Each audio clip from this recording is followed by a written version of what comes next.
Hi friends, welcome to वेरोनोमिया, एक ऐसा channel जहाँ पे मैं आपको बताता हूँ important but not so known बातों के बारे में। तो चलिए शुरू करते हैं। आज का हमारा टॉपिक है होम लोन्स। होम लोन्स जैसा कि नाम बताता है, एक ऐसा लोन जो आप घर खरीदने के लिए बैंक से लेते हो।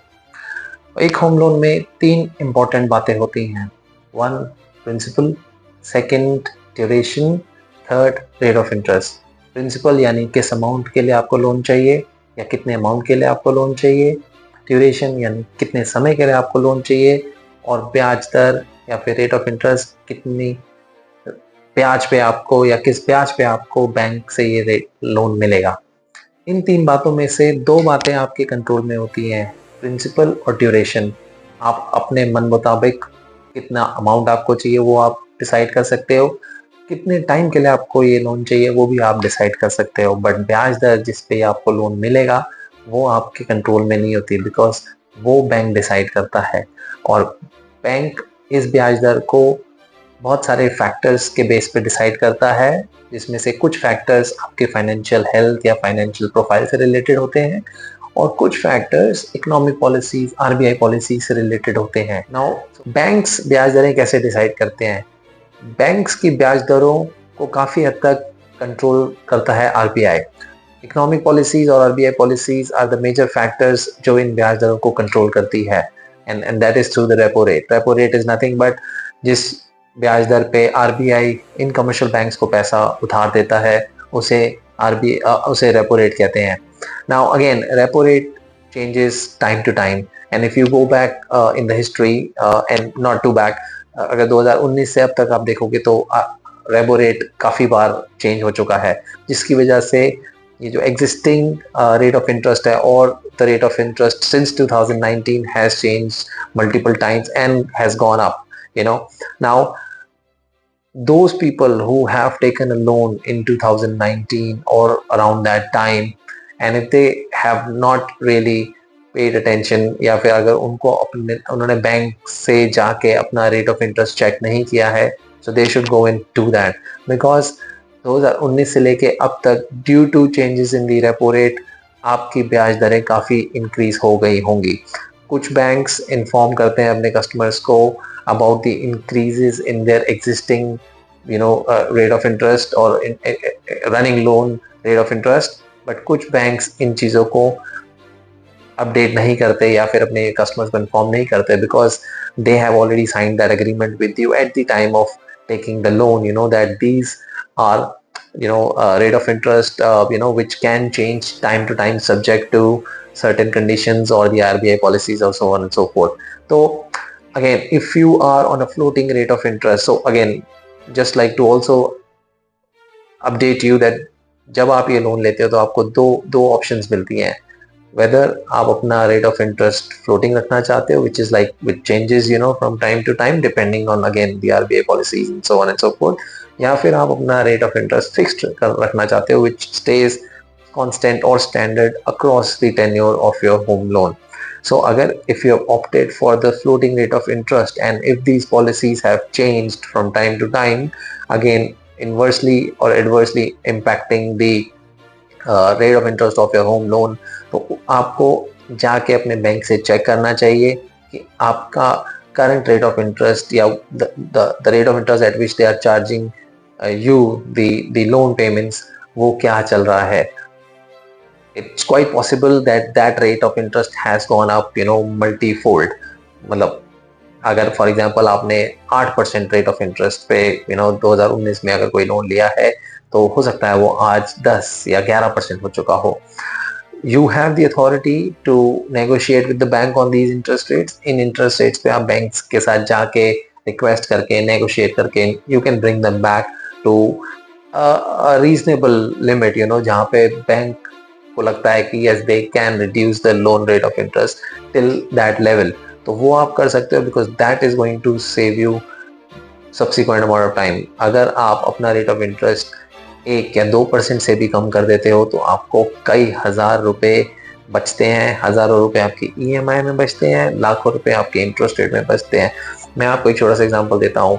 अगर आपने एक 30 लाख का लोन 8% ब्याज पे 20 साल के लिए लिया है, राइट। तो उसकी EMI आपकी लगभग 25,000 रुपये के आसपास बनती है per month.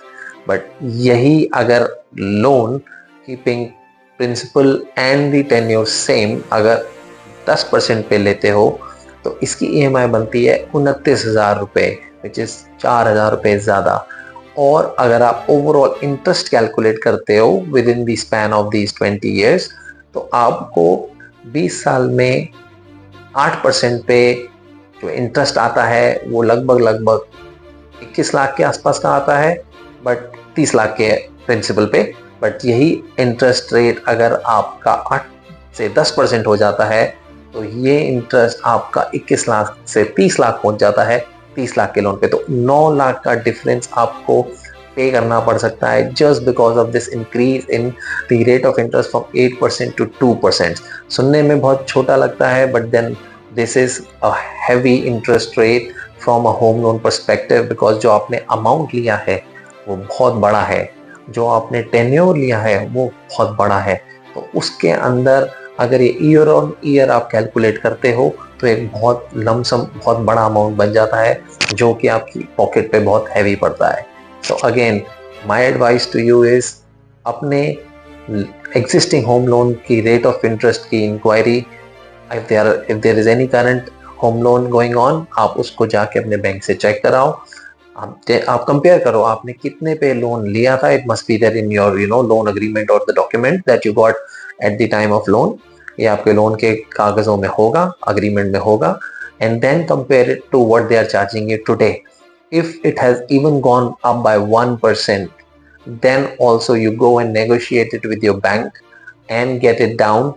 Try to bring it down because of course that is going to save you a lot of money. आपको बहुत सारे पैसे बचा के देगा। And trust me, if you will do the math, if you will do the calculation, you will come to know that yes, this is saving you a lot of amount. So this is an important fact which people are not aware of, because जब ये rates बढ़ते हैं you hardly pay any attention. Bank इन rates को revise कर देते हैं अपने एंड पे, you hardly pay any attention.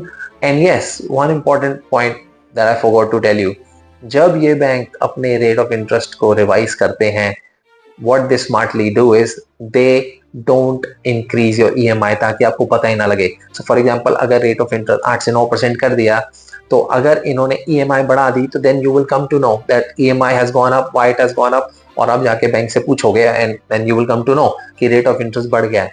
So what they try to do, they don't increase the EMI but they increase your tenure, or there is no way for you to come to know about the tenure unless you really go into the statements and check that what is the balance tenure remaining and this and that। मतलब आप जब तक अपने account के loan की details में नहीं घुसोगे तब तक आपको पता भी नहीं लगेगा कि ये सारा टेन्योर जो बढ़ा है ये क्यों बढ़ा है exactly. So that's why tenure बढ़ाने से that hurts your pocket, because वही EMI अब आपको 12 महीने की जगह 18 महीने या फिर 2 साल तक देनी पड़ सकती है। So what they have done is उन्होंने EMI ना बढ़ा के आपका टेन्योर बढ़ा दिया ताकि वो जो एक्स्ट्रा बर्डन है वो आपके टेन्योर पे शिफ्ट हो जाए, ना कि आपकी EMI पे। And then again at the end of the day आपको मोर पैसा तो देना ही पड़ेगा, because in the shape of EMI for more years और मोर मंथ्स, और वो सॉर्ट ऑफ कमाएंगे as part of the increase in the interest rate.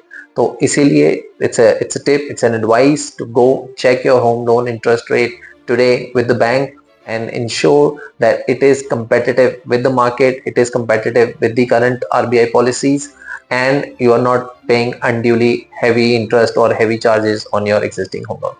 I hope कि आपको ये useful और informative लगा होगा.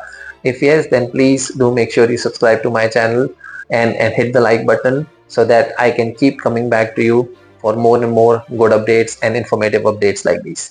Thank you and have a good day.